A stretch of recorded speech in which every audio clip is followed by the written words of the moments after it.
Well, it won't be long now before the temperatures drop and the snow flies. And those are two things that prompt a lot of us to plan a trip someplace warm. CBS travel editor Peter Greenberg stopped by the studios with some tips on what's hot in winter travel. I'll give you the bad news first. The bad news is that the airlines have cut the number of planes in the air, which means the number of flights are down, the number of seats are down. They're filling 8 out of every 10 seats, which means that the law of supply and demand kicks in. Even in this fall quarter, there are not that many bargains. So you have to pick and choose. And where you want to pick and choose is overseas, not domestic, because of bilateral agreements. Meaning, in deregulation, if I don't want to fly to Madison as an airline, I don't have to fly. But if I'm flying to Paris, I have to fly because of agreements between countries that say you have to have so many flights and so many seats. So how many people are going to Paris for Thanksgiving? They don't know from turkeys, right? How many people are going to London for that? They're not. So you go for that dead period between now and around December 16th, and you'll get great deals all through Europe. Europe is a good deal. Where else overseas? What about Asia or Australia? Well, Asia's always been a good deal. Thailand is still recovering from their economic crisis back from '98. Still a great bargain. You'd be smart to go now and do all your Christmas shopping in Bangkok and then come home. I'm serious. Yeah. Another great destination, Argentina. The Argentinian peso is still so favorable to us in the exchange rate.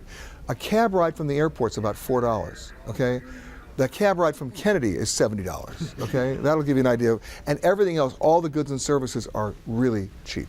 But are there tricks to booking reservations online, airfares, like certain days, certain times? The best trick to booking on airfare online is not to book it online. How about, yes. Most people think online is the way to go. Almost everybody you know, almost everybody I know books online because it's easy, it's expedient, you can do it 3 o'clock in the morning in your bathrobe. However, the myth is that all the available inventory is online. It's not. It's only the inventory the travel providers make available online. So I'm going to suggest to all of your viewers who are culturally disinclined to have a human conversation to talk to a human being. You might get a much cheaper fare. You don't have to buy it that day. You hold it for 24 hours, then go online. And then if you can beat it online, book it and pay for it. But if you just go online at 2 in the morning and buy it and hit all those keystrokes, who are you going to call if you find a cheaper fare later on? Ghostbusters? It's not going to help. Speaking of human beings, everybody was using the internet and it exploded. How about using a travel agency again? Guess what? Travel agents, I believe, are populated by human beings. And guess what? They have preferred supplier relationships with many different cruise lines, hotels, airlines. Why wouldn't you talk to them? Why not? I'm all in favor of talking to a travel agent with one caveat. Talk to a travel agent that specializes in the area of travel you want, either the destination area or the type of travel. A travel agent that specializes in cruise-only travel, or a travel agent that specializes in bicycle and adventure travel. We have so many areas of specialty now. I'm convinced there's a travel agency out now that specializes in one-armed fugitive travel. But you know what? I got a good name for that. Yes, it's called Kimball Travel Agency, for those people who remember that show.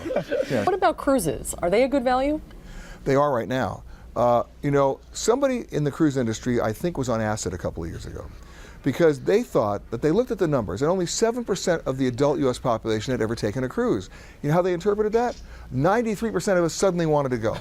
So they started this ridiculous shipbuilding program where they're building ship after ship after ship, and they started doing this before 2008 and 2009 when the economic disaster happened. So now all these ships are now coming online. They have a lot of berths to fill.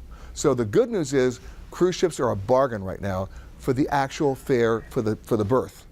They're not a bargain once you get on the ship because it's ka-ching, ka-ching, ka-ching at sea. Everything is a profit center on that ship. It's a revenue generating center. You want the casino, the bar, the spa, the ice skating rink, the rock climbing wall, the specialty restaurants. You want an ice cream? That's not part of the deal. What it covers is your cabin and your 3 meals a day if you eat in the main dining room. Everything else is extra. So if you plan it properly, it's still a great deal. But if you think that's the only amount of money you're going to pay once you book the trip, you're actually delusional. When all else fails, there's always the Mustard Museum. There's Mount Horeb. It's Middleton now. It's the M's. It's either Mexico or Mount Horeb. And if that doesn't work, Stoughton. But I like Stoughton. Oh, yeah. You know why? I have 2 words for that. Farm auctions. You got to go out there and see the farm auctions on the weekends. Great stuff. All right, Peter, thank you. That's great. Thanks, Peter. Good advice as always. He knows of which he speaks. Yeah, and he also brought up Mexico. We had a longer part of the interview, but he said, just know where you're going. Right. Get a map. Right. Tourist areas are all pretty safe in Mexico. Now, you're taking a cruise coming up in December. Yep. And it's, were you paying attention? Oh yeah, I did guess. Ka-ching, ka-ching every time you won an ice cream? It's our 5th cruise, yes. Yeah, so you could have done that segment, actually. I know the ka-ching. Thanks, Peter. Always great to see him.